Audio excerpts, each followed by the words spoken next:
เจ็บมานานแค่ไหนจะต้องเจ็บไปอีกนานไหมไม่อยากทำร้ายใจของฉันที่มันไม่ชินเจ็บที่ต้องทนเห็นต้องทนที่จะได้ยินไม่มีสักวันที่มันจบสิ้นสักทีอยากจะมีวันไหนมันสิ้นสุดไปที่ได้ไหมไม่อยากทำร้ายใจของฉันไปมากกว่านี้จบลงไปได้แล้วทางที่ทำไม่ยากรักแล้วมีแต่ความเสียใจหัวใจคงไม่ไหวรักเมื่อไม่มีใครฉันมีแต่เรื่องราวขอเรื่องเกินไปเสียใจมากที่รักฉันเพียงแค่ครั้งเดียวมันแค่ขาดใจเจ็บช้ำมาสักเท่าไร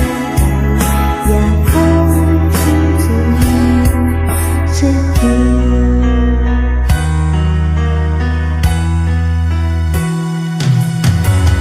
อยากจะมีวันไหน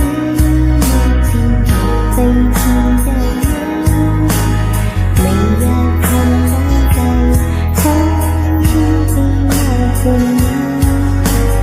จบลงไปได้แล้วทางที่ไปไม่ยากรักแล้วมีแต่ความเสียใจหัวใจคงไม่ไหวรักเอาแล้วมีใครฉันมีแต่เรื่องราวขอเรื่องเกินไปเสียใจมากที่รักฉันเพียงแค่ครั้งเดียวมันแค่ขาดใจเจ็บช้ำมาสักเท่าไร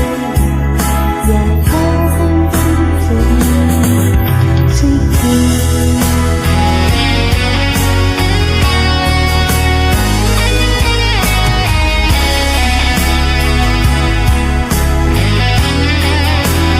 หัวใจคงไม่ไหว